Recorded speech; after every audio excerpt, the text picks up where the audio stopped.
ॐ ज्ञानतिमिरन्धस्य ज्ञानाञ्जनशलाकया चक्षुरुन्मिलितं येन तस्मै श्रीगुरवे नमः। नमो विष्णुपादाय राधिकायै प्रियात्मने श्रीमद्भक्तिवेदान्त नारायण गोस्वामिनिति नामिने।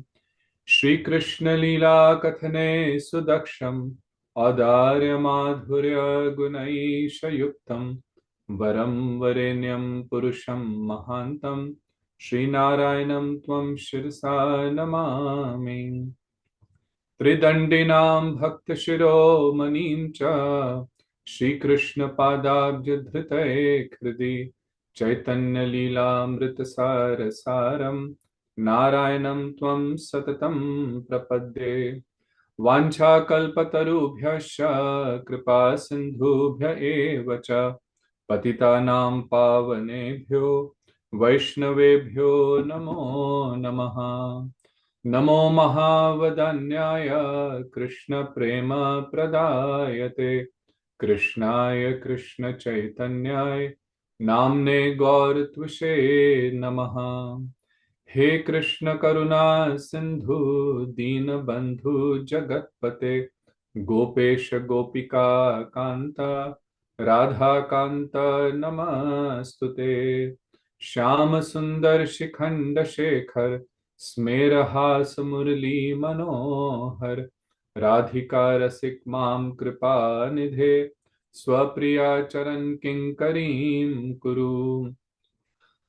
तप्त कांचन गौरांगी श्री राधे वृंदावनेश्वरी वृषभानुसुते देवी प्रणमामि हरिप्रिये।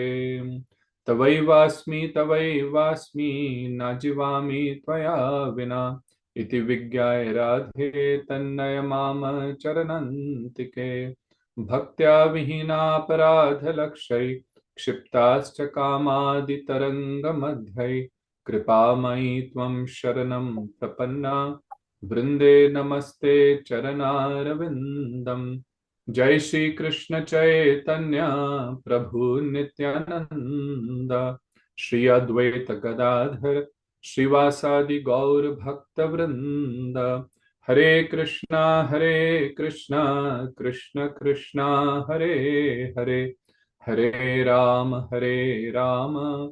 राम राम हरे हरे। सर्वप्रथम मैं अपने गुरुपाद पद्म नित्य लीला प्रविष्ट ओम विष्णुपाद अष्टोत्तरशत श्री श्रीमद् भक्ति वेदांत नारायण गोस्वामी महाराज जी के श्री चरण कमलों में कोटि शत साष्टांग दंडवत प्रणाम ज्ञापन करता हूँ। तत्पश्चात हमारे रूपानुगा गुरु वर्गों के श्री चरणों में कोटि कोटि दंडवत प्रणाम।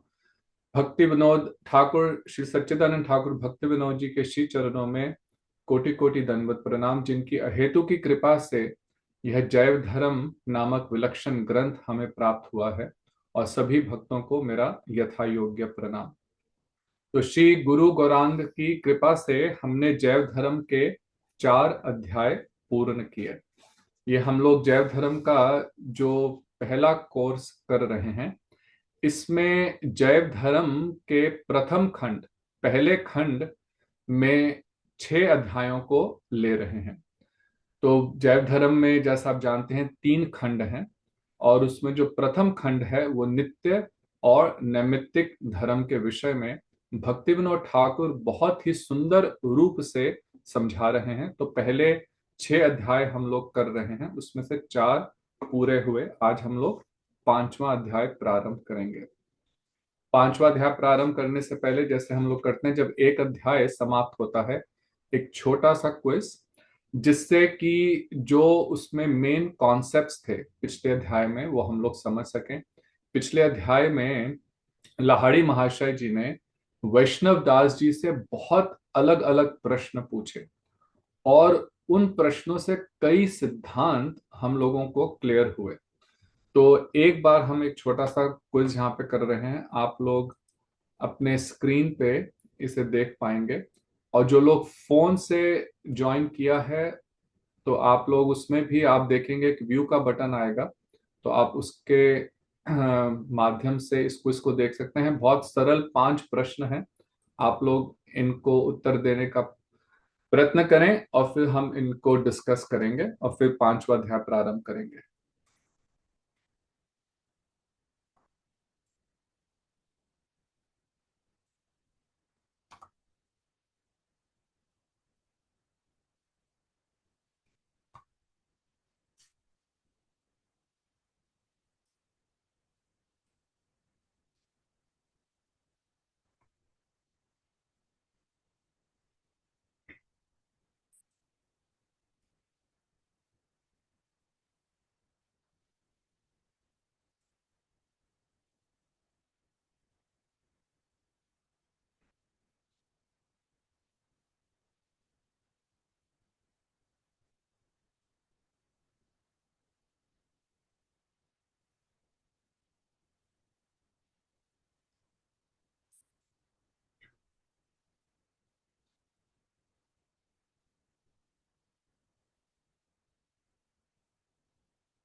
तो ये 5 प्रश्न हैं।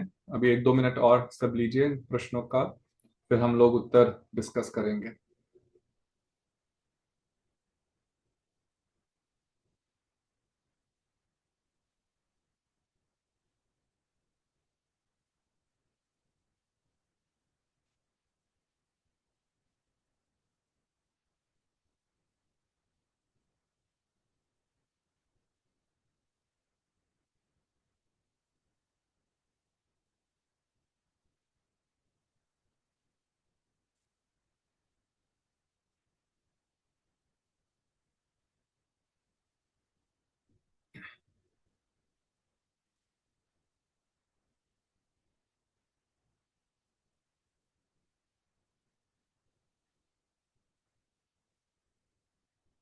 तो 50% भक्तों ने उत्तर दिया है। आप कुछ और लोग भी प्रयत्न करें।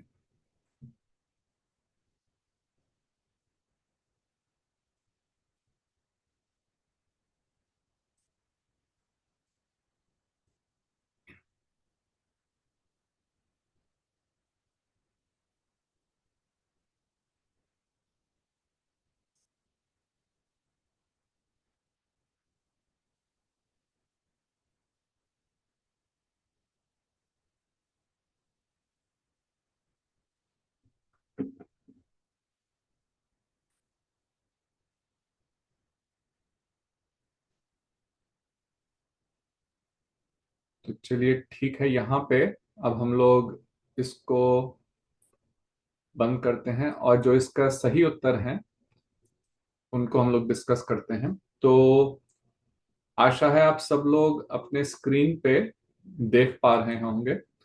तो सबसे पहला प्रश्न था कि संबंध तत्व के अंतर्गत 3 विषय हैं जो कि निम्नलिखित हैं, इनमें से कौन सा संबंध तत्व में नहीं आता। तो ये प्रश्न वैष्णव दास जी ने चैतन्य महाप्रभु का बताया कि चैतन्य महाप्रभु ने जो सिद्धांत दिया उसमें 3 तत्व हैं: संबंध, अभिधेय और प्रयोजन।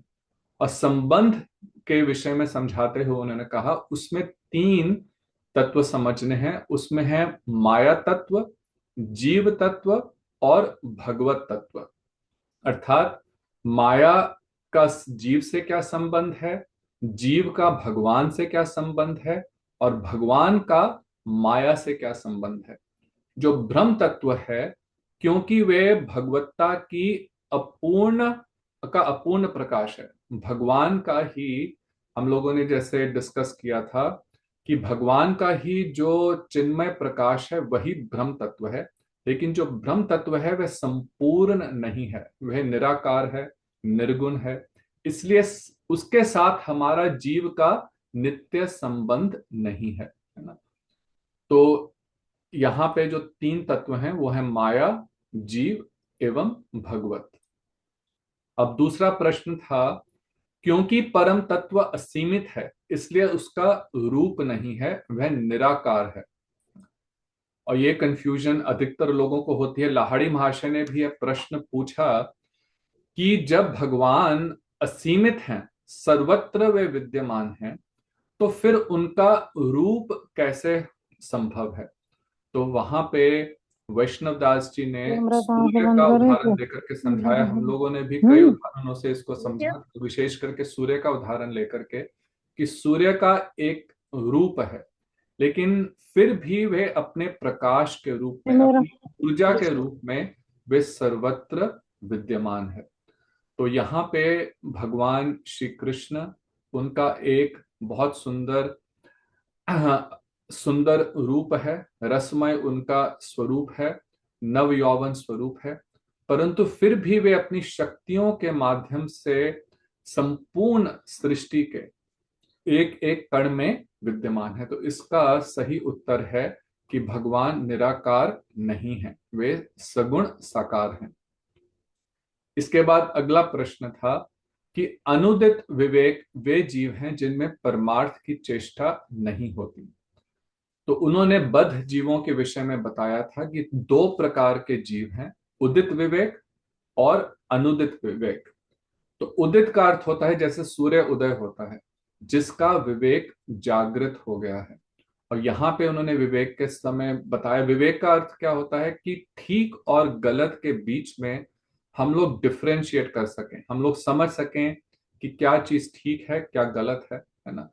और हम अपने जीवन में हर चीज में विवेक की आवश्यकता है। क्या खाना है, किस प्रकार से आपको सड़क पर चलना है ना, हर चीज के लिए एक विवेक बुद्धि चाहिए। लेकिन यहाँ पर विशेष करके वो अध्यात्म के विषय में कह रहे हैं कि जिनको ये बात समझ आ गई है कि जीवन का वास्तविक तात्पर्य क्या है, वे क्या है, भगवत प्राप्ति, उन्हें उदित विवेक कहते हैं। तो जो अनुदित विवेक हैं, वे परमार्थ की चेष्टा नहीं करते, वे केवल संसार के भोगों के लिए ही चेष्टा करते हैं। तो इसका सही उत्तर है हाँ, अनुदित विवेक वे जीव हैं जिनमें परमार्थ की चेष्टा नहीं है। और चौथा प्रश्न था, रूप गोस्वामी जी ने भक्ति के कितने अंगों का वर्णन किया है। ये सभी ने ठीक उत्तर इसको दिया है। 64 अंगों का वर्णन श्री रूप गोस्वामी ने किया है। और उनमें से 9 जो अंग हैं, भक्त प्रहलाद जी ने बताया, श्रवणम कीर्तनम विष्णु स्मरणम अर्चनम दास्यम सख्यम आत्मनिवेदनम। उसमें से भी 3 अधिक इंपॉर्टेंट है, श्रवण, कीर्तन और स्मरण। और उन तीनों में भी कीर्तन को प्रमुख इसलिए कहा जाता है क्योंकि कीर्तन के माध्यम से श्रवण भी होता है, कीर्तन के माध्यम से स्मरण भी होता है, और बाकी के सब अंगों का भी, भक्ति के अंगों का पालन हो जाता है। और इसके बाद आखिरी प्रश्न था कि शास्त्रों में किस कर्म को सर्वश्रेष्ठ बताया गया है। और ये भी सबने ठीक उत्तर दिया कि वैष्णव सेवा एवं वैष्णव संग। बाकी जो कार्य हैं वे पुण्य कार्य हैं, उनको करने में कोई गलती नहीं है। जो वैष्णव हैं, जो भक्त हैं, वे बड़े उदार हृदय के हैं। हम लोगों को यथाशक्ति सबकी सहायता करनी चाहिए, लेकिन उसमें केवल एक ये विवेक बुद्धि रखनी है कि भक्ति के माध्यम से उनकी सेवा करें। जैसे गरीबों को भोजन कराना है, तो उनको ठाकुर जी को भोग दे करके और फिर जो प्रसाद है वे उनको दें। किसी को, किसी भूखे को भोजन खिलाना बहुत अच्छा है, लेकिन इन सब से जो श्रेष्ठ कार्य है वो क्या है, वैष्णवों की सेवा और वैष्णवों का संग। क्योंकि उसी से हमें वास्तव में भक्ति के विषय में ज्ञान प्राप्त होता है, जीवन का तात्पर्य क्या है ये हम लोग समझते हैं। ठीक है, तो ये संक्षेप में चौथे अध्याय में जो सिद्धांत बताए गए। अब हम लोग पांचवा अध्याय प्रारंभ कर रहे हैं। इस अध्याय का नाम है वैदिक भक्ति नित्य धर्म है, नैमित्तिक नहीं। तो पिछले अध्याय में उन्होंने अंत में समझाया था कि देखो, वैदिक भक्ति है एवं रागानुगा भक्ति है, और अपने अपने अधिकार के अनुसार जो साधक है वे वैधि और रागानुगा भक्ति करते हैं। तब लाहिड़ी महाशय जी ने पूछा कि आप मेरे अधिकार का निर्णय करें। तो उस समय वैष्णव दास जी ने कहा कि देखो, तुम अपने हृदय में टटोल करके देखो कि तुम्हारी श्रद्धा शास्त्रों के नियमों के प्रति अधिक है, कि तुम्हारी जो अ, जो अनुराग है, जो तुम्हारे हृदय में श्रद्धा है, वो भगवान की रसमय लीला कथाओं के प्रति, हरि नाम, इन सब में अधिक है।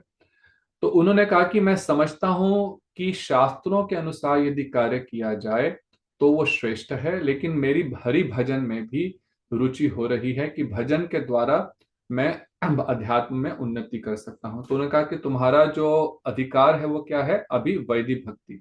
और हम लोगों ने इस बात को डिस्कस किया था कि हम लोग जिस स्थिति में हैं, हम लोग जो बद अवस्था में हैं, तो हमारे जितने भी आचार्य गण हैं सभी ने यही शिक्षा दी है कि हम लोगों को वैदिक भक्ति से ही प्रारंभ करना चाहिए। पहले हम लोग अपनी फाउंडेशन बनाए, है ना। जब तक फाउंडेशन नहीं बनाएंगे तो उसके ऊपर जो भक्ति की इमारत खड़ी होगी तो वह बहुत कमजोर होगी, किसी भी समय ढह सकती है। तो जब तक भक्ति का आधार नहीं है, डिसिप्लिन नहीं है, अनुशासन नहीं है, तो हमारी भक्ति केवल भावुकता के ही लेवल पे होगी। इसीलिए हम लोगों को ये शास्त्र पढ़ना भी आवश्यक है। भले जो वास्तव में अंततः तो एक ही प्रयोजन है कि हम लोग भावपूर्ण कृष्ण के का भजन कर सकें, है ना। हरि नाम करना, भगवान की रसमय लीला कथाओं का श्रवण करना, यही वास्तव में अंततः भक्ति है। परंतु उस भाव में आने से पहले, वो रागनों का भाव में प्रवेश करने से पहले यदि आधार नहीं होगा तो फिर हम लोग प्राकृत सहजिया बन सकते हैं। इसलिए हमारे आचार्यों ने इस विषय में सावधान किया है। तो फिर वो बता रहे हैं कि देखो, फिर प्रश्न हो सकता है कि इसका अर्थ है कि जो वैदिक भक्ति है, वैदिक भक्ति अर्थात जो हम अभी शास्त्रों का नियम पालन करके कर रहे हैं, अभी कृष्ण के प्रति प्रेम ऐसा उदित नहीं हुआ है। और वैदिक भक्ति भी जब करें, उसका जो गोल है वो क्या होना चाहिए कि कृष्ण के प्रति हृदय में हमारे प्रेम उत्पन्न हो। गुरुदेव हमेशा इस विषय पर जोर देते थे कि हमारे को साधन का जो गोल है वो निर्धारित करना है ना। आप घर से निकले और घर से निकल करके कहां पर जा रहे हैं, इस बात को तय नहीं किया। अब आजकल तो सब लोग जीपीएस में देखते हैं, अब जीपीएस में क्या डालेंगे। तो जब यही निर्धारित नहीं करा कि कहाँ जाना है, तो वहां पर पहुंचेंगे भी कैसे। तो इसलिए जब हम लोग, अधिकतर हम लोग जब करते हैं, तो हम लोग इस बात को स्पष्ट नहीं हमारे मन में होता कि हम लोग भक्ति कर किस लिए रहे हैं, भगवान का नाम जाप कर किस लिए रहे हैं। तो वो गोल तो हमारा क्या है, भगवान के प्रति प्रेम, विशुद्ध प्रेम हमारे हृदय में हो। तो उनका ये प्रश्न हो सकता है कि फिर वैदिक भक्ति जो है वो नित्य धर्म नहीं है, वो हो सकता है नैमित्तिक हो। तो यहाँ पे इस अध्याय में वे स्पष्ट करेंगे कि जो वैदिक भक्ति है वह भी नित्य धर्म है, वह नैमित्तिक नहीं है। जो आप लोग समझें कि नैमित्तिक का अर्थ होता है कि किसी निमित्त से, किसी कारण से जो की जाती है, और जब वे कारण दूर हो जाता है तो फिर उस साधन को करने की आवश्यकता नहीं, इसलिए वे नैमित्तिक है। अधिकतर धर्म इसी प्रकार के हैं। हम लोगों ने इस बात की भी पिछले अध्यायों में चर्चा करी कि इसी कारण से जो ज्ञान योग है, कर्म योग है, वे नित्य नहीं है। क्यों? क्योंकि जब वे साधक इस भाव से पहले तो करते ही नहीं, वे भी विग्रह पूजा करते हैं, मूर्ति पूजा करते हैं, लेकिन वे उस मूर्ति को भगवान का नित्य स्वरूप नहीं मानते। जब ज्ञानी को इस मोक्ष की प्राप्ति होगी, वे केवल इसी भाव से करते हैं कि हमें मोक्ष की प्राप्ति हो जाए। और जब मोक्ष की प्राप्ति होगी तब वे कोई भी पूजा पाठ आदि नहीं करने, ऐसा उनका विचार नहीं है। लेकिन भक्ति में जो हम साधन कर रहे हैं, हरि नाम कर रहे हैं, ठाकुर जी की सेवा कर रहे हैं, जो लोग ठाकुर जी का श्रृंगार करते हैं, ये सब जो भक्ति के अंग हैं, ये मुक्ति के बाद भी, अर्थात जब भगवत धाम की प्राप्ति होगी वहां पे भी ये सभी किया जाता है। तो इसलिए जो भक्ति है वे वास्तव में नित्य धर्म है। तो अब यहाँ पे ये इसका एक बैकग्राउंड है और इस अध्याय को प्रारंभ करते हैं। प्रारंभ में बहुत ही सुंदर उन्होंने लाहिड़ी महाशय के परिवार के विषय में बताया, इसमें भी कई शिक्षाएं हैं। तो इसको संक्षेप में पढ़ेंगे। वे बताते हैं कि जो लाहिड़ी महाशय थे ये शांतिपुर के थे। तो आप हम लोगों ने जैसे तीसरे अध्याय के अंत में देखा था कि ये अब गोद्रुम में आकर के रहने लगे थे, और वहां पे थोड़ा वैष्णव का संग हुआ, हरि नाम में उनकी रुचि हुई, फिर उनका संग हुआ वैष्णव दास जी से, जो प्रेम हंस दास बाबा जी की जो वहां पे प्रद्युम्न कुंज था गोद्रुम में, जहां पे सुरभि कुंज है वहीं पर। तो उनसे उन्होंने कई प्रकार के प्रश्न करे, और प्रश्न करते करते संग करते करते उनकी भक्ति में अत्यंत रुचि उत्पन्न हो गई, और फिर वहीं रह गए थे शांतिपुर के। तो ये जिस समय की बात है, तो उस समय शांतिपुर जो था वो एक बड़ा स्थान था। आज भी आप जाएं, शांतिपुर अद्वैताचार्य जी की स्थली है। तो उन वे ब्राह्मण कुल के थे, जमींदार थे। उनका दो पुत्र थे, चंद्रनाथ और देवीदास, और वे सब घर का कामकाज संभालते थे। जो चंद्रनाथ बड़े थे वे जमींदारी संभालते थे, और जो छोटे भाई थे देवीदास, वे एक अध्यापक थे। अब धीरे धीरे ये बात देखो, उन दिनों तो सेल फोन नहीं होते थे, है ना। लेकिन और शांतिपुर से गोद्रुम बहुत अधिक दूर नहीं है, नवद्वीप में ही ये 9 जो द्वीप हैं, और उनसे अलग फिर शांतिपुर आता है। तो धीरे धीरे ये बात फैली कि जो लाहिड़ी महाशय हैं उन्होंने वैष्णव वेश धारण कर लिया है। वैष्णव वेश का अर्थात इस प्रकार से तिलक लगाते हैं, कंठी माला है, और हाथ में झोली लेकर के, माला की झोली लेकर के वे हरि नाम करते हैं। तो जब ये बात लोगों को सुनी, तो लोग क्या कहने लगे, सब जगह उस समय ये बातचीत होने लगी। देखो ये उस समय का समय है कि जब महाप्रभु के जाने के कुछ 100-150 वर्ष के बाद की बात हो सकता है, संभव हो। लेकिन धीरे धीरे काल के प्रभाव से लोग वैष्णव सिद्धांत को भी भूल गए, और शांतिपुर जो अद्वैताचार्य जी का स्थान है, वहां पे भी लोग वैष्णव धर्म को नहीं समझते थे।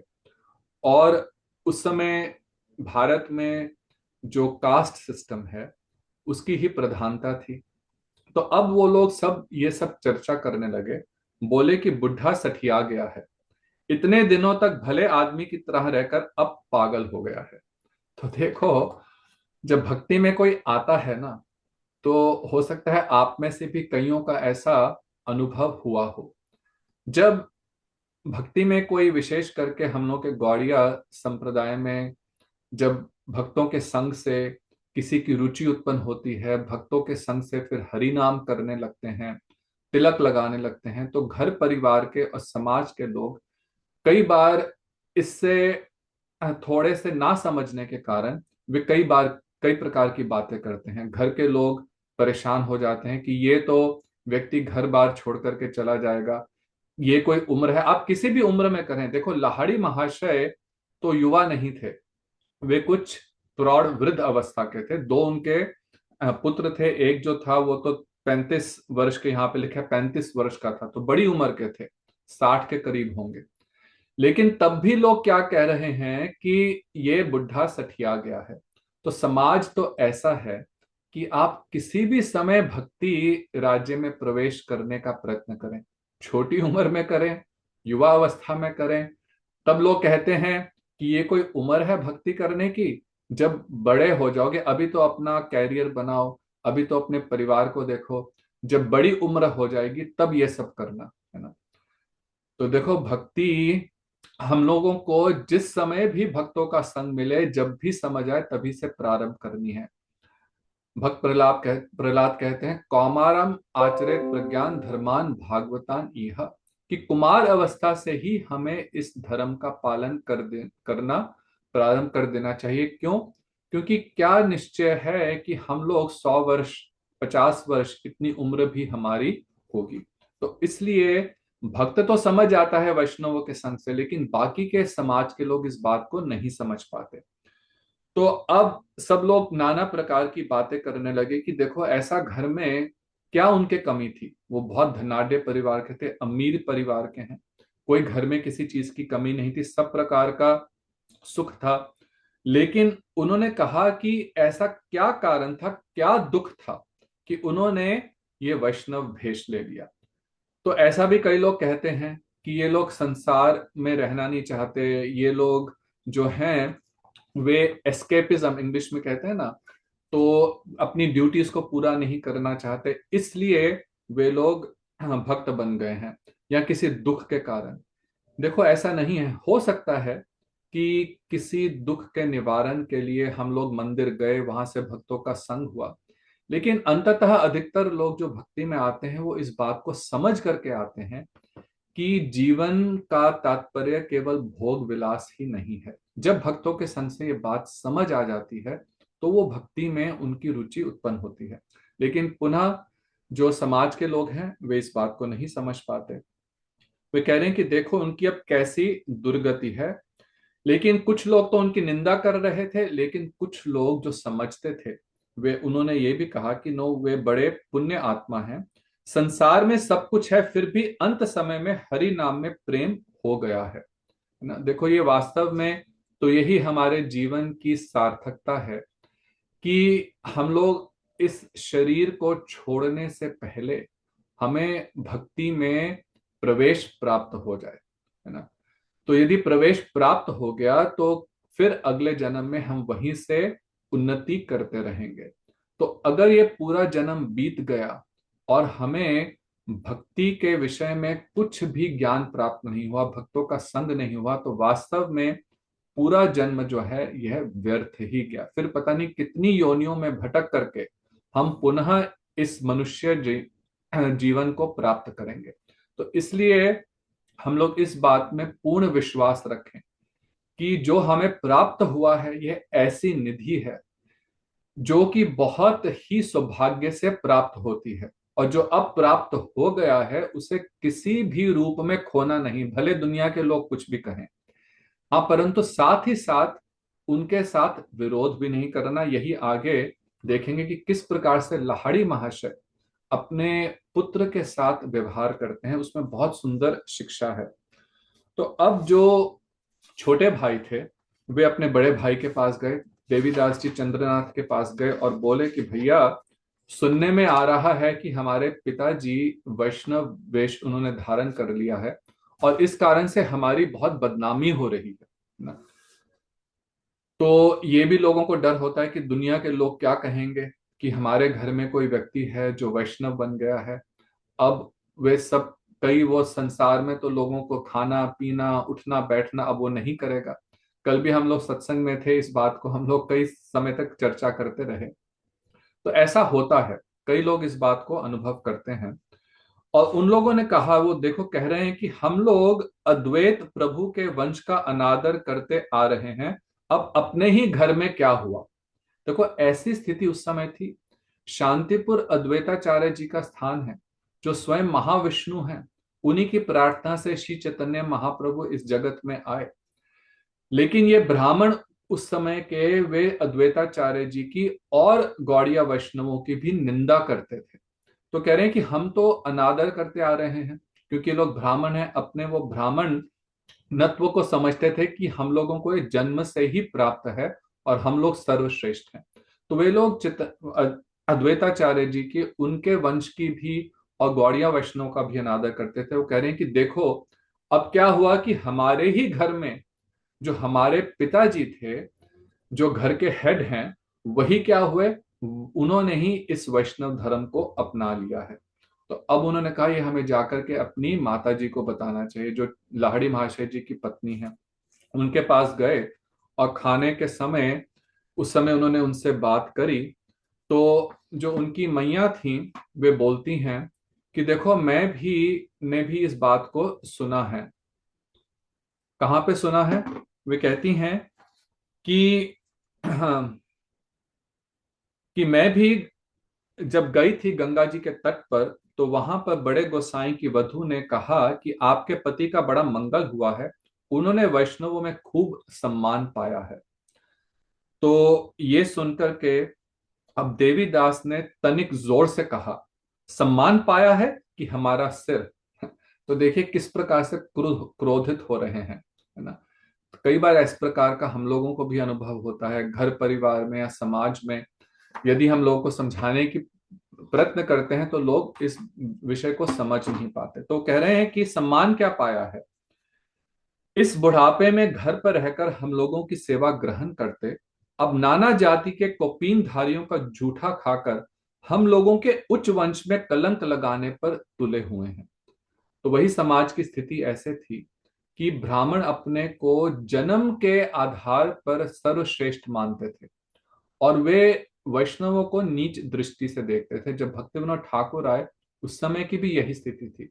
श्री भक्ति सिद्धांत सरस्वती ठाकुर प्रभुपाद ने जब वैष्णव दीक्षा देना प्रारंभ करा, गायत्री मंत्र जो कि ब्राह्मण कुल में जन्मे नहीं है उनको भी गायत्री मंत्र देना प्रारंभ करा, तो जो ब्राह्मण लोग थे वे बहुत उनके विरोधी हो गए। आप लोग जानते हैं कि नवद्वीप परिक्रमा के समय उन सब लोगों ने प्लान बनाया कि प्रभुपाद जी को, भक्ति सिद्धांत सरस्वती ठाकुर प्रभुपाद की हत्या करेंगे। तो उस समय जब हमारे परम गुरुदेव नित्य लीला प्रविष्ट श्री भक्ति प्रज्ञान केशव गोस्वामी महाराज जी को इस विषय के बारे में पता चला, तो प्रभुपाद जी के पास गए और कहा कि गुरुदेव आप पीछे के रास्ते से चलिए, मैं आपके वस्त्र लेकर के अब मैं इन लोगों से जूझूंगा। देखो कितना गुरुदेव के प्रति अपने समर्पण, उनके लिए अपना जीवन भी वो देने को तैयार थे। तो प्रभुपाद नहीं मान रहे थे, लेकिन उन्होंने कहा नहीं, आपका जीवन जो है उसके बहुत अधिक महत्व है और मैं अगर अपना जीवन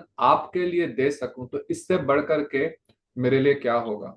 तो ऐसी ही शिष्य को भाव होना चाहिए कि मैं अपने गुरुदेव के लिए सर्वस्व देने को तैयार हूं, तभी वास्तव में हम सत शिष्य बनते हैं। तो ऐसी उस समय की स्थिति थी। तो माता जी ने कहा कि उनको जाओ, तुम उनको बुला करके यहीं पर ले आओ। तो चंद्रनाथ, तो देवीदास ने कहा कि देखो आप लोग सब जानते हैं, अब जो देवीदास छोटे बेटे हैं, चंद्रनाथ बड़े बेटे थे। तो देवीदास ने कहा कि शुरू से ही पिताजी की मेरे प्रति अधिक उनको प्रेम नहीं है, क्योंकि मैं शुरू से ही थोड़ा नास्तिक हूं। तो मैं अगर अलग अकेले जाऊंगा तो हो सकता है वो मेरी बात को नहीं सुने और नहीं आए। तो उनके एक ममेरे भाई थे जिनका नाम था शंभुनाथ। तो उन्होंने कहा शंभुनाथ को मेरे साथ भेज दो, क्योंकि पिताजी की उनके प्रति अधिक कुछ प्रेम है। तो उनके साथ जाएंगे तो शायद वो हमारी बात सुन करके वापस आ जाएं। तो अब देखो ये लोग गोद्रुम जा रहे हैं और गोद्रुम में अधिकतर उस समय वैष्णव लोग रहते थे, परंतु ये उनके हाथ का भी नहीं खाना चाहते। ब्राह्मण है तो कहते हैं हम ब्राह्मण के हाथ का ही खाएंगे। तो इन्होंने अपने जाने से पहले ही एक ब्राह्मण रसोइये को वहां भेज दिया, दो सेवकों को भी भेज दिया, अमीर लोग थे, दो सेवकों को भी भेज दिया कि जाकर के सारा तैयारी करो। और अगले दिन ये लोग गए पालकी में बैठ करके और वहां जाकर के प्रसाद वगैरह ग्रहण करा। और उसके बाद संध्या के समय ये प्रद्युम्न कुंज गए जहां पे इनके पिताजी लाहाड़ी महाशय रहते थे। वहां गए तो देखा कि इनके पिताजी एक चबूतरे पर बैठे हैं और आंख मूंद करके बड़े ही तन्मय होकर के हरि नाम कर रहे हैं, हरे कृष्णा कृष्ण कृष्ण हरे हरे, हरे राम राम राम हरे हरे। बहुत तन्मय होकर के वे हरि नाम कर रहे हैं। तो उनके पास जाकर के धीरे धीरे उनके पास गए, उनके चरणों में प्रणाम करा। तो उनके पिताजी ने आंखें खोली और सबसे पहले उन्होंने अपने छोटे पुत्र देवीदास को नहीं, उनकी नजर गई शंभू पर जो उनके वो थे भतीजे माने जाएंगे। तो शम देवीदास के ममेरे भाई थे। तो उन्होंने कहा कि तुम क्या सोचकर आए हो, अच्छी तरह तो हो ना। तो उनको पहले लगा कि हो सकता है कि घर में कुछ प्रॉब्लम हो गई है जिसको बताने के लिए यहाँ पे आए हैं। तो पूछा आप किस कारण से आए हैं। तो दोनों ने कहा कि हम आपके आशीर्वाद से सभी अच्छे हैं। तो लाहड़ी महाशय ने पूछा तुम लोग कुछ प्रसाद ग्रहण करोगे, भोजन करोगे। तो उन्होंने कहा नहीं, हम लोग खा करके आए हैं। अभी ये लोग कुछ बात कर ही रहे थे तो उन्होंने कुछ, उनको स्वर सुनाई पड़ा जो वहां पे माधवी मालती मंडप अर्थात जहाँ पे प्रद्युम्न, हाँ, जो इनके गुरुदेव थे प्रेमहंस दास बाबा जी, वे जहां पर मालती मंडप में रहते थे वहां से उनको कुछ स्वर सुनाई पड़ा। तो उन्होंने जाकर के देखा कि कई वैष्णव लोग वहां थे जो बाबा जी की प्रदक्षिणा कर रहे थे, और और सब लोग परमहंस दास बाबा जी को दंडवत प्रणाम करके वहां पर बैठ रहे थे। तो यहाँ पे कहते हैं कि देवीदास और शंभुनाथ भी मंडप के एक तरफ हंसों में कौवों की तरह बैठ गए। अब ये लोग हरि कथा श्रवण करने नहीं आए थे, ये तो देखने आए थे, त्रुटियां देखने आए थे, और अपने पिताजी को कन्विंस करने आए थे कि आप गलत स्थान पर हैं, और यदि आपको कुछ करना भी है हरिनाम आदि तो आप घर पे चल करके करिए। तो बाकी जो है वे हंस हैं, अर्थात शुद्ध हृदय के हैं, है ना। हंस का अर्थात जिसका हृदय शुद्ध है। सभी वैष्णव लोग वहां बैठे हैं, पूर्ण रूपेण वे अनर्थों से मुक्त हैं, हरि नाम कर रहे हैं, लेकिन इनका हृदय क्या है, कलुषित है, इसलिए कहा हंसों में कौवों की तरह बैठे हैं। तो सब लोगों ने आकर के वहां पर बाबा जी महाराज जी के चरणों में प्रणाम करा। तो उस समय परमहंस दास बाबा जी लज्जित होकर के बोले कि मैं अत्यंत पामर हूं, मुझे पवित्र करने के लिए ही आप लोगों का आगमन हुआ है।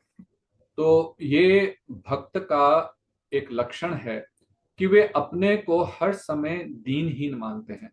आज गुरुदेव का एक बहुत सुंदर प्रवचन आया है। आप लोग, कई लोग रोज जो गौड़िया रसामृत में गुरुदेव की हरि कथा आती है, तो उस समय गुरुदेव बता रहे हैं कि जो व्यक्ति मध्यम अधिकार में पहुंच जाता है भजन करते हुए, वो वास्तव में कनिष्ठ अधिकारी को तो लगता है कि मैं बहुत कुछ कर रहा हूं, मैं बहुत अच्छा भजन कर रहा हूं, लेकिन जो मध्यम अधिकारी है वो सोचता है कि मैं कितना नीच हूं, मेरे हृदय में कृष्ण के प्रति कोई प्रेम ही नहीं है, कोई श्रद्धा ही नहीं है, मैं सबसे अधिक पतित हूं। उसके अंदर ऐसा भाव होता है। भक्तिविनोद ठाकुर एक बहुत सुंदर भजन उन्होंने लिखा, आमार जीवन पापे सदा रति नाही को पुण्यर लेश, कि मेरा सारा जीवन जो है वो पाप करते हुए ही बीत गया, पुण्य का तो मात्र भी, किंचित मात्र भी लेश नहीं है मेरे जीवन में।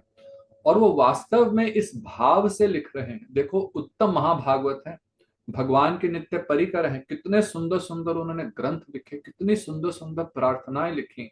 हम लोग तो यदि आप पढ़े ना, तो इस बात की इतना आश्चर्य होता है कि किस प्रकार से, क्योंकि साधारण नहीं थे, किस प्रकार से उन्होंने इतने बृहत ग्रंथ लिखे, और फिर भी प्रार्थना क्या कर रहे हैं, हमारा जीवन सदा पापे रहती, नाही का पुण्य रिलेश। तो ये जो शुद्ध वैष्णव है उनका ये लक्षण है। तो परमहंस दास बाबा जी भी, सब लोग आकर के उनको प्रणाम कर रहे हैं, और वो इस बात से लज्जित होकर के कहते हैं कि मैं तो अत्यंत ही पापी हूं, आप लोग मुझे पवित्र करने के लिए आए हैं। तो सभी लोग वहां पे हरि नाम करने लगे, और हरि नाम करते करते वो एक प्यार गा रहे हैं, कालिदास कहे मम अंतर में जाग उठे श्री राधा श्याम। तो हरि नाम कर रहे हैं, नाम संकीर्तन कर रहे हैं, साथ साथ वो ये भी गा रहे हैं। तो ये जब आया अंत में, जाग उठे श्री राधा श्याम, अर्थात मेरे हृदय में भगवान, मम मन मंदिरे जागो जागो कृष्ण मुरारी। तो ये जब हृदय में भाव आया कि हमारे हृदय में हे राधा श्याम आप जागृत हो, सभी इसी अंश को बार बार दोहराते हुए नृत्य करने लगे, उसमें भाव विभोर हो गए। तो जब देवीदास जी ने देखा, तो उन्होंने कहा कि आज तो ये लोग सब इतने कीर्तन में तन्मय हैं, उनके पिताजी भी कीर्तन में इतने तन्मय हैं, तो आज तो इनसे बात करना बहुत कठिन होगा। तो वे लोग अपने जहां पे रह रहे थे, वे अपने स्थान पर चले गए, और अगले दिन फिर वे लोग भोजन करके तुरंत तुरंत फिर लहाड़ी महाशय के पास आए। तो यहां से जब आए, तो उन्होंने आकर के बोले कि, तो देवीदास जी ने कहा कि पिताजी, हम आपसे एक प्रार्थना करने के लिए आए हैं कि शांतिपुर में भी हम लोगों का मकान है, आप घर पर, हम लोग आपकी सेवा करके सुखी होंगे, और यदि आप चाहते हैं कि हमारे साथ नहीं भी रहे मकान के अंदर, तो हम आपकी एक अलग से कुटिया बना देंगे, आपके लिए प्रस्तुत कर दी जाएगी। तो लाहड़ी महाशय ने क्या उत्तर दिया, उनका, देखो बात तो तुम अच्छी कह रहे हो, परंतु इस स्थान पर जहां मैं रह रहा हूं, यहां पर मुझे सत्संग उपलब्ध है। यदि मैं वहां शांतिपुर जाऊंगा और घर पे रहूंगा, तो मुझे सत्संग की प्राप्ति नहीं होगी। और शांतिपुर के लोग जो हैं वे निरीश्वर और निंदा प्रिय हैं। तो उन लोगों को वैष्णवता के प्रति, महाप्रभु के प्रति उनके हृदय में श्रद्धा नहीं है। वे लोग हमेशा निंदा करते रहते हैं। तो वहां पे मुझे केवल कुसंग ही मिलेगा, इसलिए मैं वहां नहीं जाना चाहता। अनेक ब्राह्मण हैं, यह सत्य है, लेकिन तांतियों के संसर्ग से उनकी भी बुद्धि मारी गई है। पतले कपड़े, लंबी चौड़ी बातें और वैष्णव निंदा शांतिपुर के ये तीन लक्षण हैं। तो अधिकतर समाज की ऐसी ही स्थिति है। तो उन्होंने कहा कि देखो, मैं ऐसे स्थान पे नहीं जाना चाहता जहां लोग केवल निंदा करते हैं। तो हम लोगों को भी देखो, वो ये शिक्षा नहीं दे रहे कि घर छोड़ दो, अब वो तो वृद्ध अवस्था में है, उनकी सारी रिस्पॉन्सिबिलिटीज पूरी हो गई हैं, तो वे अब तीर्थ स्थान में रह करके भक्तों का संग करना चाहिए। और हमें भी प्राय इसी प्रकार का प्रयत्न करना चाहिए। तभी हम लोगों का जो वर्णाश्रम सिस्टम है उसमें भी गृहस्थ के बाद वानप्रस्थ और वानप्रस्थ के बाद संन्यास। संन्यास का अर्थ कि हम लोग अब अधिक से अधिक अपने घर परिवार से विरक्त होकर के, यदि घर में भी रह रहे हैं तो अपना अधिक समय भजन में, पूजा पाठ में लगाएं, भक्तों के संग में लगाएं। तो लेकिन सबसे ज्यादा इंपॉर्टेंस क्या है कि कुसंग से बचें। और विशेष करके ऐसे लोग जो भक्तों की और भगवान की निंदा करते हैं। वे कहते हैं कुसंग के कारण वे भी महाप्रभु के विरोधी हो गए हैं। वो कह रहे हैं कि वहां पे अद्वैताचार्य जी के कुछ वंशधर हैं, आज भी अद्वैताचार्य जी के वंशधर हैं जो उनके वंश हैं, लेकिन आप लोग हैरान होंगे वे भी भक्त नहीं है। और मुझे वास्तव में ऐसा एक्सपीरियंस हुआ बहुत समय पहले, आज से करीब 30 साल पहले की बात है। हम लोग दिल्ली में अलग अलग कॉलेजेस में जाकर के प्रचार करते थे। तो वहां पे एक कॉलेज है, school of planning and architecture. तो वहां पे हम लोगों ने एक आयोजन किया था। तो वहां पे कई स्टूडेंट्स आए, 200-250 स्टूडेंट्स आए, बहुत अच्छा गीता पे प्रवचन हुआ, उन्होंने कई प्रश्न पूछे। तो उनमें से एक लड़का था, वो बाद में आकर के वो भी बहुत प्रश्न पूछ रहा था, थोड़ा सा आर्ग्यू भी कर रहा था। बाद में आकर के उसने बताया कि मैं नित्यानंद प्रभु के परिवंश में हम लोग हैं, लेकिन किसी भी प्रकार से उसकी भक्ति के प्रति रुचि नहीं थी, और सब प्रकार के कुकर्म में भी। तो ये लोग अपने को नित्यानंद प्रभु और अद्वैताचार्य जी के वंशज मानते हैं, लेकिन वे किसी भी भक्ति के नियमों का पालन नहीं करते। तो हम लोगों के जो प्रभुपाद आए तो उन्होंने इस बात को कहा कि देखो, केवल वंश में आने से कोई भक्त नहीं बन जाता, किसी वर्ण में जन्म लेने से कोई ब्राह्मण, वैश्य, शूद्र नहीं बन जाता, परंतु जैसे भगवान ने कहा है कि हम लोगों के अंदर वे गुण होने चाहिए, उस प्रकार के हमारे कर्म होने चाहिए। तो उन्होंने कहा कि देखो, वहां पे तो जो अद्वैताचार्य जी के वंशधर हैं वे भी भक्ति के, वैष्णवों के विरोधी हो गए, महाप्रभु के विरोधी हो गए, इसलिए मैं वहां नहीं रहना चाहता। तो देवीदास जी ने कहा कि ठीक है, आप ठीक कह रहे हैं, किंतु आप शांतिपुर निवासियों के साथ किसी तरह का व्यवहार करने जाएंगे ही क्यों? आप घर में ही रहिए, बाहर जाके किसी से मिले ही नहीं। तब उन्होंने कहा कि देखो, ब्राह्मण का नित्य कर्म ही नित्य धर्म है, उसी में मग्न रहना आप जैसे महात्मा का कर्तव्य है। अब वे नित्य धर्म किसको समझते हैं? ब्राह्मण का धर्म है संध्या करना, वंदन करना, कई प्रकार के मंत्रों का उच्चारण करना। ये बैठ करके माला पे हरे कृष्णा ये जाप करना, ये तो कहीं ब्राह्मणों के समाज में हमें शिक्षा दी नहीं गई। तो कह रहे हैं कि जो संध्या वंदन आदि है, इस प्रकार के नित्य कर्म करना ही नित्य धर्म है। तो फिर लाहिड़ी महाशय ने अब यहां से उन्होंने शिक्षा देनी प्रारंभ करी। अब देखिए, यहाँ पे हम अभी 5वें अध्याय में है। तो हमने देखा कि किस प्रकार से सबसे पहले सन्यासी महाशय जो थे, उन्होंने प्रेमहंस दास बाबा जी के संग से और उनसे प्रश्न उत्तर करते करते करते उनके संग में वे सब सिद्धांतों को समझे। फिर उनके संग से लाहिड़ी महाशय समझे, और फिर अब लाहिड़ी महाशय ने भी सिद्धांतों को अच्छी तरह से, उनका ग्रास्प है, अच्छी तरह से उसको समझा है। अब वे अपनी योग्यता के अनुसार से अपने पुत्र देवीदास के प्रश्नों का उत्तर दे रहे हैं। तो वे कहते हैं कि बेटा देखो, मैं कुछ समय से यहाँ पे रह रहा हूँ और कई महीनों से साधुओं का संग हुआ, और गुरुदेव के उपदेशों का श्रवण कर मेरा विचार बहुत कुछ बदल गया है। तुम लोग जिसे नित्य धर्म कहते हो, मैं उसे नैमित्तिक धर्म कहता हूं। हरि भक्ति ही जीव का एकमात्र नित्य धर्म है। तो यहीं से जैव धर्म प्रारंभ हुआ था, है ना, कि जीव का जो गठन हुआ था, जो जीव का वास्तविक धर्म है, वो क्या है? कृष्ण सेवा, कृष्ण प्रेम, यही हमारा नित्य धर्म है। बाकी कई प्रकार के जो धर्म बने हुए हैं या बनाए गए हैं, वो किसी निमित्त के लिए हैं, टेम्पररी हैं, इसलिए वे नित्य धर्म नहीं है, एटर्नल रिलीजन नहीं है। वो कह रहे हैं कि मैं समझ गया हूं, जो ब्राह्मण होने के नाते जो सब मुझे सिखाया गया और जो मैं करता था, वो केवल तभी तक है ना जब तक मैं इस ब्राह्मण शरीर में हूं। अगले जन्म में यदि मुझे किसी और वर्ण में जन्म मिले, तब तो वो मेरा धर्म नहीं होगा, वो मेरे क्रियाएं नहीं होंगी, तो फिर नित्य धर्म कैसे हुआ? तो वे कह रहे हैं कि हरि भक्ति, भगवान का भजन करना ही हर जीव का हर जीव का नित्य धर्म यही है। तब देवीदास जी ने कहा कि मैंने तो ऐसा शास्त्रों में कहीं नहीं देखा कि संध्या वंदन आदि क्या हरि भजन नहीं है।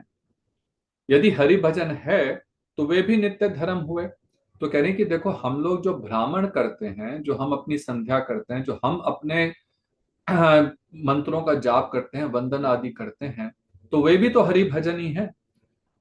संध्या वंदन आदि के साथ क्या श्रवण कीर्तन आदि वैदिक भक्ति का कोई भेद है? तो जो आप कर रहे हैं उसमें और इसमें क्या भेद है?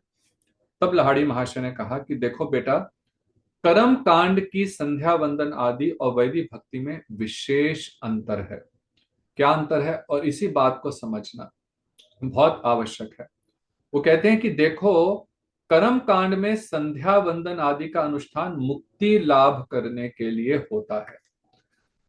देखो, यहां पे उन्होंने उसका बहुत सुंदर उत्तर दिया। और यही जो हमारे गुरुदेव कहते थे कि देखो, सबसे पहले तुम गोल को निर्धारित करो। जो साधन कर रहे हो उसका साध्य क्या है, पहले इसको निर्धारण करो। क्योंकि यदि वो निर्धारण नहीं किया तो फिर जो करोगे उसका फल भी वैसा ही मिलेगा। गीता में भगवान कहते हैं ना, ये यथा माम प्रपद्यन्ते तांस तथैव भजामि हम, कि यदि कोई मेरा भजन कर रहा है, नाम जाप भी कर रहा है, लेकिन वो पाना क्या चाहता है? वो संसार की वस्तुओं को पाना चाहता है, तो भगवान वो दे देंगे। कोई व्यक्ति शास्त्र पढ़ रहा है लेकिन केवल उसका यही तात्पर्य है, प्रयोजन है कि ये शास्त्र पढ़ करके मैं अच्छा वक्ता बन जाऊं, मेरा समाज में मैं ब्राह्मण हूं, और इस तरह के यज्ञ करके मैं शास्त्रों पर प्रवचन दे करके मेरा श्रेष्ठ ब्राह्मण होने का समाज में ये डंका बज जाए, है ना, तो उसको कहां से भक्ति प्राप्त होगी? और एक व्यक्ति इस भाव से करता है अधिकतर कि हमें मोक्ष की प्राप्ति हो जाए, मैं आत्मा जो है मेरी परमात्मा में मिलकर के एक हो जाए, है ना, सायुज्य मुक्ति की भावना से करता है। तो कह रहे हैं कि जो कर्म कांडिय हैं वे संध्या वंदन आदि केवल मुक्ति लाभ करने के लिए करते हैं, किंतु हरि भजन के श्रवण और कीर्तन आदि का कोई हेतु नहीं होता। फिर श्रवण और कीर्तन आदि वैदिक भक्ति के अंगों का जो फल देखते हो, वह सब केवल बहिर्मुख लोगों की उनमें रुचि उत्पन्न कराने के लिए होता है। बहुत सुंदर बता रहे हैं, कह रहे हैं कि देखो, वैदिक भक्ति में भी जो हम लोग भजन करते हैं, कई बार हम कहते हैं कि देखो तुम भजन करो, तुम्हारे सब कष्ट दूर हो जाएंगे, वो केवल लोगों की रुचि उत्पन्न करने के लिए। लेकिन वास्तव में हरि भजन का कोई भी सांसारिक गोल नहीं है। लेकिन फिर भी कभी कभी भक्त लोग ऐसा कहेंगे कि आप ये नाम करो, ये सब करो, तो आपको सब कष्ट दूर हो जाएंगे, वो जिससे लोगों की रुचि हो। तो फिर हरि भजन का फल क्या है? वो कह रहे हैं हरि भजन का हरि सेवा के अतिरिक्त और कोई फल नहीं है। बहुत सुंदर, देखो बता रहे हैं कि भगवान की सेवा को छोड़कर के, सेवा का अर्थ क्या है? प्रेम, है ना, जहां पर प्रेम होगा वहां पे सेवा होगी। तो कह रहे हैं कि भगवान की सेवा को छोड़ करके हरि भजन का और कोई भी तात्पर्य नहीं है। यही शुद्ध भक्ति का की परिभाषा है, जो श्री रूप गोस्वामी जी ने भक्ति रसामृत सिंधु में दी। अन्य अभिलाषित शून्यम ज्ञान कर्मादि अनावृतम आनुकूलेन कृष्ण अनुशीलनम भक्तिर उत्तमा। अनुकूलेन कृष्ण अनुशीलनम, अनुकूल भाव से कृष्ण की सेवा करना, यही उत्तमा भक्ति है। ज्ञान, कर्म और संसार की चीजों की को प्राप्त करना, ये शुद्ध भक्त इस भाव से भजन नहीं करते।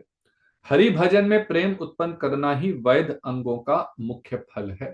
तो कह रहे हैं जो हम वैदिक भक्ति भी कर रहे हैं, यहीं पे जो हम लोग ने पिछले अध्याय में भी समझा था, जो हम वैदिक भक्ति भी कर रहे हैं उसका अंततः गोल यही है।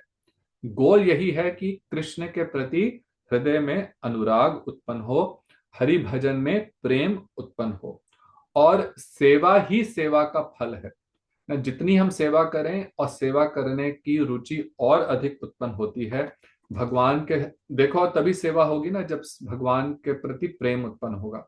वो प्रारंभ कहाँ से होती है?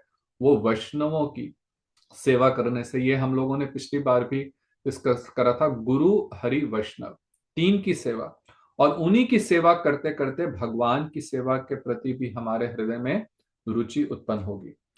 तब देवीदास जी ने कहा, तो अगर आप यह कह रहे हो कि हरि भजन का मुख्य फल यह है कि भगवान के प्रति प्रेम हो, उनके प्रति सेवा का भाव हो, तो फिर तो इसका कोई गौण फल भी होगा। गौण का अर्थ सेकेंडरी फल भी होगा, है ना।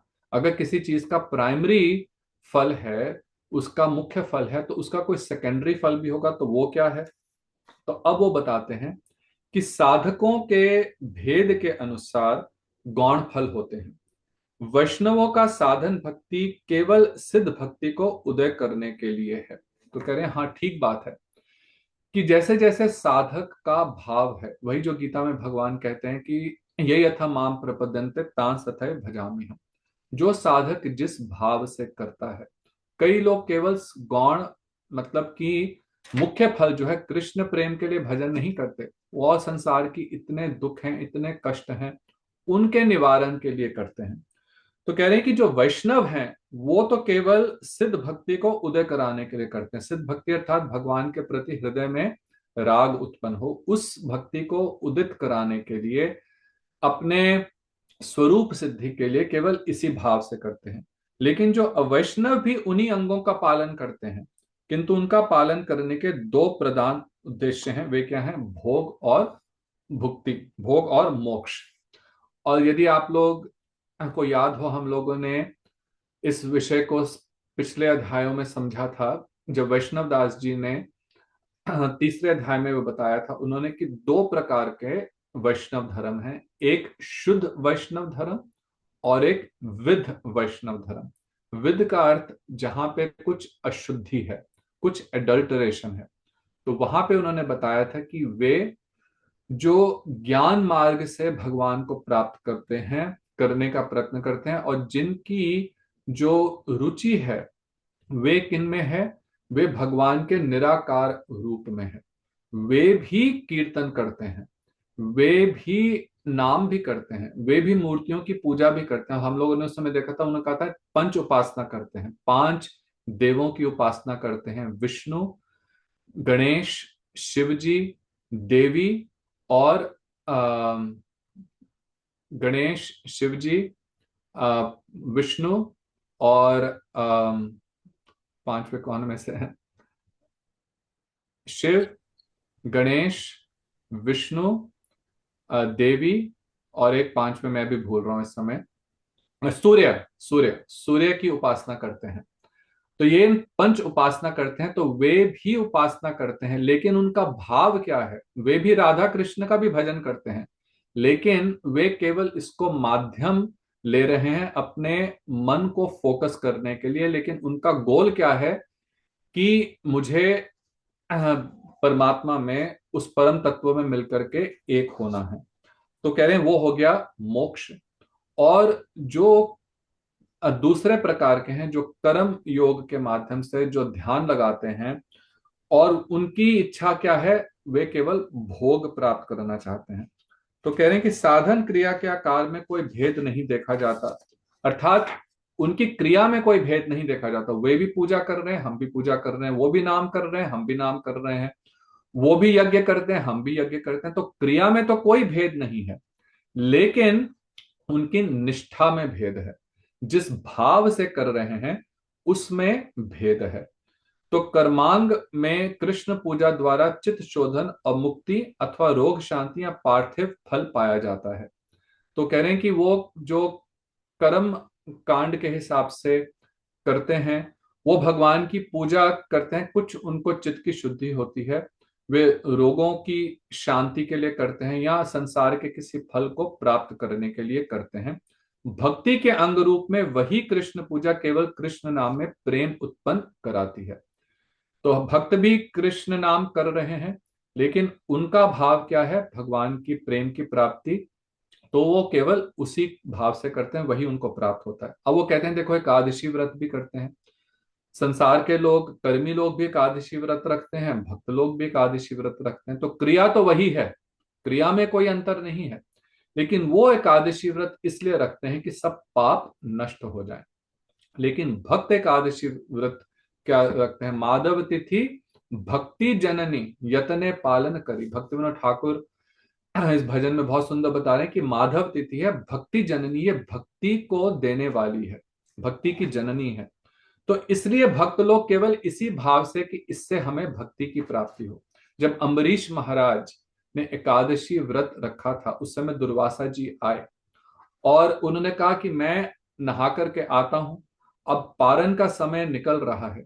अब अम्बरीश महाराज जी को उस समय यह भाव नहीं था कि यदि मैं एकादशी व्रत तोड़ूंगा तो मुझे कुछ पाप लग जाएगा, नहीं तोड़ूंगा तो पाप लग जाएगा, अगर समय जो पारण समय है उस समय नहीं तोड़ा तो मुझे पाप लगेगा, ये भाव नहीं था उनके हृदय में। था कि जो भक्ति है, क्योंकि भक्ति जननी है एकादशी, तो जो भक्ति है उसमें कुछ त्रुटि आ जाएगी। तो इस भाव से कि मेरी भक्ति नष्ट ना हो, उन्होंने व्रत को एक बूंद चरणामृत लेकर के तोड़ा था। तो कह रहे हैं जो भक्त है उनकी एकादशी से हरि भक्ति बढ़ती है। तो इसमें वो कह रहे हैं देखो जमीन आसमान का अंतर है, क्रिया तो एक ही है लेकिन दोनों का भाव अलग अलग है। इसलिए जो दूसरे लोग करते हैं भक्ति की क्रिया और जो भक्त लोग करते हैं उनमें जमीन आसमान का अंतर है। ये बहुत सूक्ष्म भेद है जिसको कई बार हम लोग समझ नहीं पाते। वो कह रहे हैं कि भगवत कृपा से ही ये केवल जाना जा सकता है, भगवान और भक्तों की कृपा से ही हम इस तत्व को समझ सकते हैं। तो जितने प्रकार के गौण फल हैं वे सब मिलाकर के, वो कह रहे हैं सबको, जितने भी सेकेंडरी फ्रूट्स हैं भक्ति करने के, जितने भी शास्त्रों में बताए गए हैं या लोग जो समझते हैं, वो केवल दो कैटेगरीज में उनको बांधा जा सकता है। या तो भोग के लिए कोई लोग भक्ति करते हैं, या कोई मोक्ष की प्राप्ति के लिए करते हैं, है ना। अधिकतर लोग देखो, जब मंदिर भी अधिकतर लोग नहीं जाएंगे, लेकिन यदि किसी ने कहा आपको कोई बहुत जीवन में कष्ट है, पंडित जी के पास गए, पंडित जी ने कहा कि देखो ये ग्रह हैं, आप जाकर के किसी ब्राह्मण से आप इस चीज का इतना पाठ करवा लो, तब कोई मंदिर आएगा। या मंदिर में जाकर के आप थोड़ा सा दूध दे दो, या जाकर के सरसों का तेल और कोई दाल दे दो। कई प्रकार के जो एस्ट्रोलॉजर्स है ना, तो कई प्रकार के इस प्रकार की चीजें बताते हैं। जो लोग पत्री देखते हैं जिन कष्ट निवारण के लिए, ये सब कर्म कांड है, और फिर वो लोग उस कारण से आते हैं। तो अब मंदिर तो आए, तो मंदिर आने की क्रिया तो करी, लेकिन उसका भाव क्या था कि मेरा कोई कष्ट निवारण हो जाए या कोई संसारिक वस्तु प्राप्त हो जाए। अब एक और प्रश्न है, उसको करके फिर हम आज का समाप्त करेंगे, फिर देखेंगे यदि किसी का कोई प्रश्न हो। तो फिर देवीदास जी ने कहा कि फिर क्यों शास्त्रों में ये जो गौण फल हैं उनका इतना महात्म्य क्यों वर्णन किया गया है। तो लाहिड़ी महाशय जी ने फिर प्रश्न का उत्तर दिया कि जगत में दो प्रकार के लोग हैं, उदित विवेक और अनुदित विवेक। ये पिछले अध्याय में भी हमने इसको डिस्कस करा था, उससे पहले अध्याय में भी था। अब देखो, ये गुरु परंपरा से प्राप्त ज्ञान है।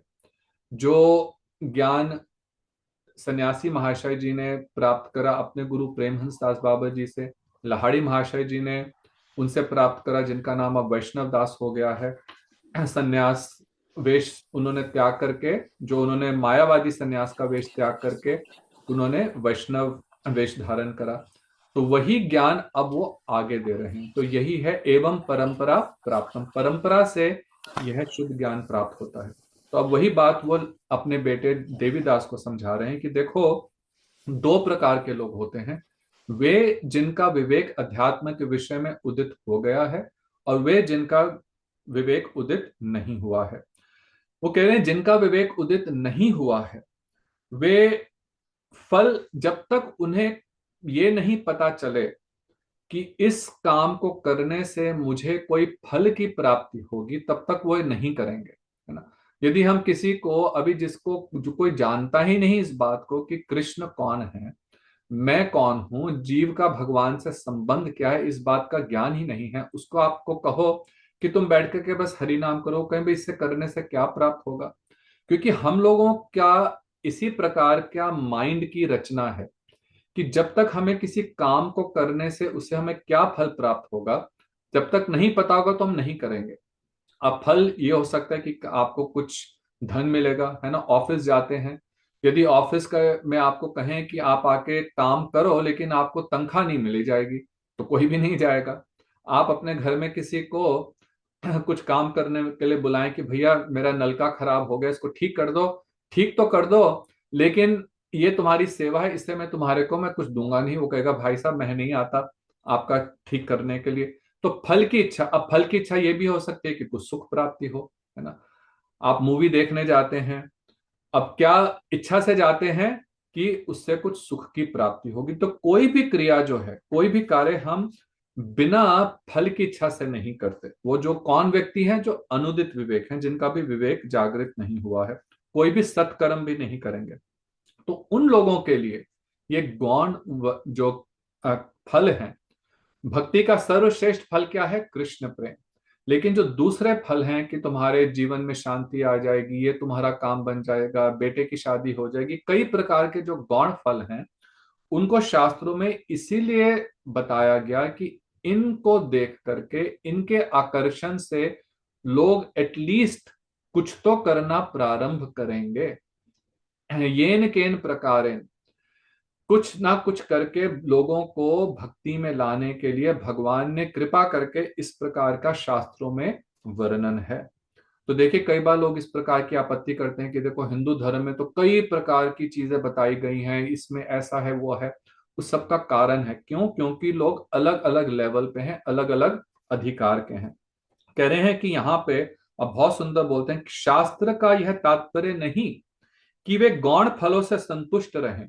शास्त्रों का तात्पर्य यह है कि गौण फलों को देखकर आकृष्ट होने पर थोड़े ही समय में साधुओं की कृपा से मुख्य फलों का परिचय और उसमें रुचि हो सके। तो कह रहे हैं कि शास्त्र जो हैं वो बहुत आगे जाके बताएंगे कि जिन्होंने शास्त्र भगवान की आदेश से, जो हमारे महर्षियों ने, श्री वेद व्यास जी ने जो शास्त्र लिखे हैं, वो बहुत ही विशिष्ट, ये लोग ऋषि महर्षि थे।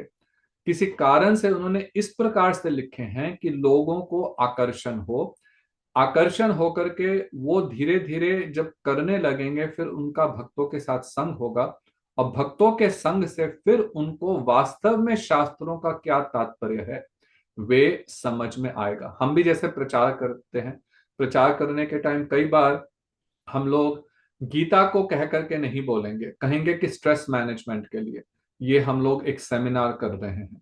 अब गीता का सुन करके लोग शायद नहीं आए, लेकिन स्ट्रेस तो सभी को है। तो स्ट्रेस दूर करने के लिए इस लेक्चर में कुछ बताया जाएगा, तो लोग उस कारण से आएंगे। अब वो सुनते सुनते वहां पे कुछ उनको समझ आएगा कि हाँ, यदि मैं इस मंत्र का जाप करूं तो उससे मेरा स्ट्रेस दूर हो जाएगा। हरे कृष्ण कृष्ण कृष्ण हरे हरे, हरे राम राम राम हरे हरे। ये बताया गया कि इससे तुम्हारा स्ट्रेस दूर हो जाएगा। तो ये गौण फल है। अब वो करने लगे, करते करते, लेकिन फिर भी कभी कभी भक्तों का संग होता है, करते करते करते करते फिर इस बात को समझेंगे कि नहीं, इस हरिनाम को करने का एक मुख्य फल है। तो उनका इसलिए उन्होंने ये बताया। तो जो भक्ति है ना, गुरुदेव कहते थे एक चलती धारा है। कभी ऐसा नहीं है कि हम समझें कि बस यही काफी है, इससे आगे नहीं होगा। ये तो जैसे अभी हम लोगों ने स्कूल में एडमिशन लिया है और एक एक करते फिर अगली क्लास में जाते जाएंगे। भक्तों के संग से हमारी उत्तरोत्तर उन्नति भक्ति राज्य में होती रहेगी। लेकिन पहले किसी को खींच करके लाने के लिए शास्त्रों में ऐसा वर्णन किया गया है। तो यहीं पर हम आज का समाप्त करते हैं। इसके बाद देवीदास जी कुछ और प्रश्न पूछेंगे, बहुत सुंदर सुंदर प्रश्न उत्तर हैं आगे, तो हम लोग अगली बार उसकी चर्चा करेंगे। गौर प्रेमानंदे, हरि हरि बोल। तो अब यदि किसी का कुछ प्रश्न है तो आप चैट में या अनम्यूट करके आप कोई भी प्रश्न हो तो इस विषय में पूछिए।